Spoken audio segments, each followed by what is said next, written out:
इस वीडियो में मैं लेके आया हूं आपके लिए बहुत ही कीमती चीज। गौर से इसको संभालिए, बहुत इत्मीनान से इसको संभालिए। इतना अगर आपने संभाल लिया तो आपकी भाषा बहुत अच्छी हो जाएगी, बहुत अच्छी हो जाने वाली है। क्या संभालना है? तो जब भी आप अनुच्छेद लिखेंगे, अनुच्छेद लिखना है, 5 नंबर का अनुच्छेद लिखना है, पत्र भी लिखना है, इस बार पत्र लिखना है। तो जब भी आप सेंटेंस फॉर्मेशन करेंगे तो आपको इस सूत्र को ध्यान से समझना होगा और इसको अपने उपयोग में लाना होगा। सिर्फ समझना नहीं है, इसको अपने उपयोग में लाना है। आप अनुवाद बनाते हैं, लिखते हैं, लेकिन इस सोच के कारण आपका अनुवाद प्रभावी नहीं होता है। हमने अनुवाद के बारे में आपको बताया था, क्या बताया था? पहले या दूसरे वीडियो में बताया था कि आपके कर्ता आपके समझ में होने चाहिए। कर्ता के हिसाब से क्रिया समझ में आनी चाहिए कि किस प्रकार की क्रिया है, भूतकाल में है कि वर्तमान काल में है कि भविष्य काल में है, किस काल की क्रिया है, वर्तमान काल में है तो लट लकार होगा। उसी तरह कर्ता प्रथम पुरुष में है कि मध्यम पुरुष में है कि उत्तम पुरुष में है, वो तालिका हमेशा आपके दिमाग में साफ रहनी चाहिए। उस तालिका को यदि थोड़ा भी आप मिस करेंगे तो आपका पूरा का पूरा खेल बदल जाएगा। ध्यान रखना है, प्रश्न को बार बार पढ़ना है। 15 मिनट का समय प्रश्न आपको मिलता है पढ़ने के लिए, प्रश्न पढ़ने के लिए। तो उस समय को आप खूब उपयोगी तरीके से उसका उपयोग करिए। गौर से प्रश्न को पढ़िए, प्रश्न में क्या कह रहा है। और जब लिखने के लिए बैठिए अनुच्छेद और कारक तो दिमाग में रखिए। अनुच्छेद लिखने में ये जो विशेष विशेषण सूत्र है ये बहुत मायने रखता है।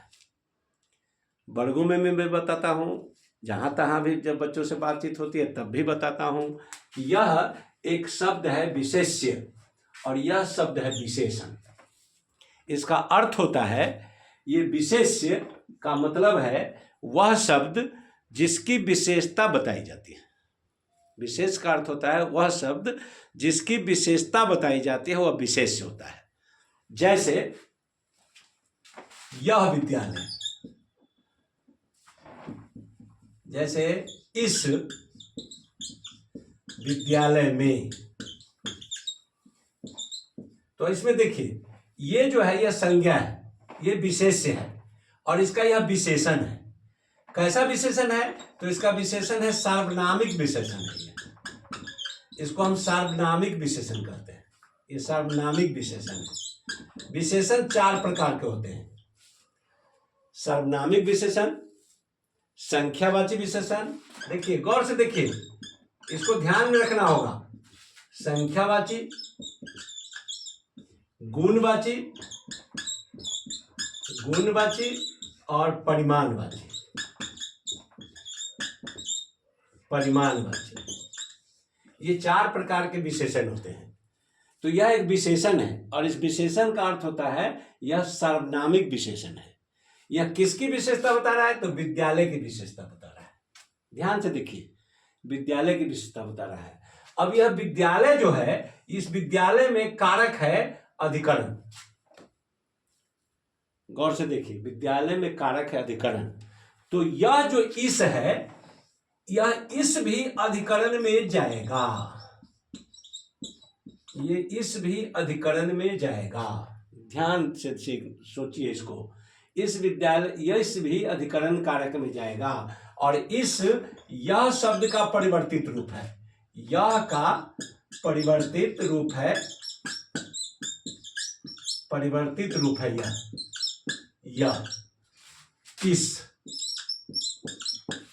अब इस में भी हो सकता है, इस का भी हो सकता है। ध्यान से देखिए, यहां पर इस का भी हो सकता है, इस पर भी हो सकता है, इसलिए भी हो सकता है, इसको भी हो सकता है, इसमें भी हो सकता है। सभी इसके साथ जिस कारक का चिन्ह लगेगा वो उस कारक में चला जाएगा। कभी वाक्य में यह अंडरस्टूड रहता है, जैसे यहां पर दिया इस विद्यालय में, इसका मतलब है इसमें विद्यालय में।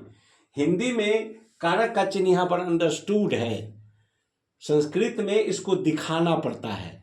अगर यही इस विद्यालय में हो, चाहे यही इस वाटिका में हो, गौर से देखिए, इस वाटिका में हो, तो वाटिका स्त्रीलिंग है, इस पुल्लिंग है, यहां पर विद्यालय पुल्लिंग है और वाटिका स्त्रीलिंग है। तो इस शब्द, यह शब्द का रूप होता है हमारे पास, जो शब्द है वह है इयम स्त्रीलिंग में, और इदम, इसका रूप हमको याद होना चाहिए।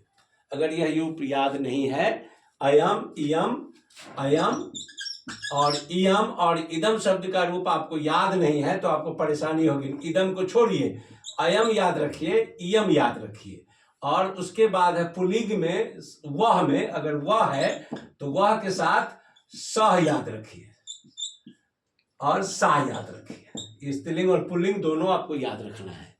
अगर इतना याद नहीं रखते हैं तो आपको वाच्य में भी दिक्कत होगी। शब्द रूप अगर प्रमाणिक याद नहीं है इसका, शब्द रूपों का, चाहे लकता का हो, चाहे बालिका का हो, चाहे देव का हो, अगर यह शब्द रूप अगर याद आपको नहीं है तो वाच्य में भी अंतर पड़ेगा। कई बच्चों ने कहा है कि वाच्य का एक और वीडियो आचार्य जी बना दीजिए, एक और वीडियो बनाइए। हम कहेंगे अच्छा ठीक है, आप पहले इसको गौर से देखिए, पहले शब्द रूप याद करिए। शब्द रूप याद नहीं होगा, वाच्य नहीं बनेगा, गलत हो जाएगा। तो यहाँ मेरे कहने का अर्थ है कि यह जो है इसका परिवर्तित रूप इसमें और इसमें है। तो यहाँ पर जब भी लिखेंगे इस विद्यालय में तो लिखना पड़ेगा हमको विद्यालय में, तो विद्यालय का हम विद्यालय लिखते हैं, कोई दिक्कत नहीं है। तो यहां पर भी हमको लिखना पड़ेगा अस्मिन, ये अस्मिन विद्यालय लिखना पड़ेगा। अगर मान लीजिए हमको इसमें लिखना है इस विद्यालय में 4 पौधे हैं, तो हम यहां पर लिखेंगे चत्वारः,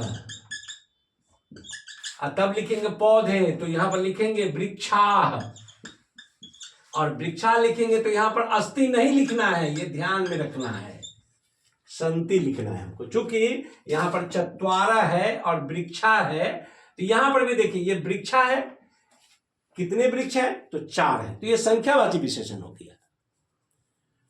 और चूंकि यह प्रथमा विभक्ति बहुवचन में है, इसलिए यह भी प्रथमा विभक्ति बहुवचन में है, और बहुवचन में है तो क्रिया भी बहुवचन में है।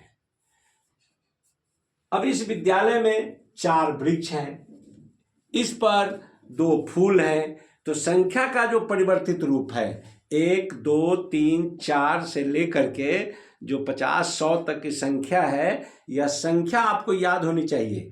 1 से 4 तक का परिवर्तित रूप है, पुल्लिंग में होता है एका, स्त्रीलिंग में होता है एका, नपुंसकलिंग में एकम। 2 का होता है द्वौ, स्त्रीलिंग में होता है द्वे, नपुंसकलिंग में भी होता है द्वे। 3 का होता है त्रयः पुल्लिंग में, और उसके बाद होता है नपुंसकलिंग में तीसरा, स्त्रीलिंग में तीसरा, और नपुंसकलिंग में त्रीनी, त्रीनी में त्र में दीर्घिकार, 9 में हर्षिकार। ये ध्यान रखना है। और त्र जब भी आएगा तो 9 छोटी न नहीं होगा, बड़ी न हो जाएगा। उसी प्रकार 4 का होता है चत्वारः, चतस्रः और चत्वारि, चत्वारि नपुंसकलिंग में होगा।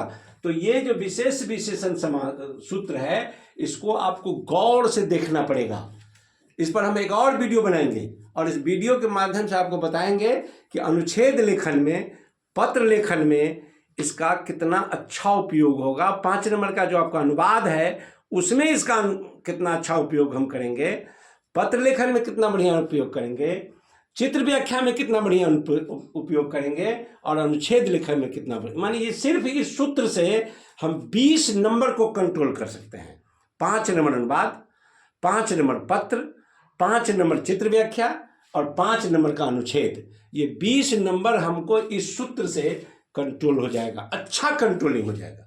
नहीं तो प्राय हम गलती करते हैं, इसको ध्यान रखना है। और अगली बार जब हम मिलेंगे तो आपको सूत्र याद होने चाहिए, हम प्रैक्टिकल कराएंगे। ये इदम शब्द और अयम शब्द का रूप और तद शब्द का रूप आपके सामने में रखिएगा, तब उसमें अभ्यास कराएंगे। आज के लिए इतना ही, धन्यवाद।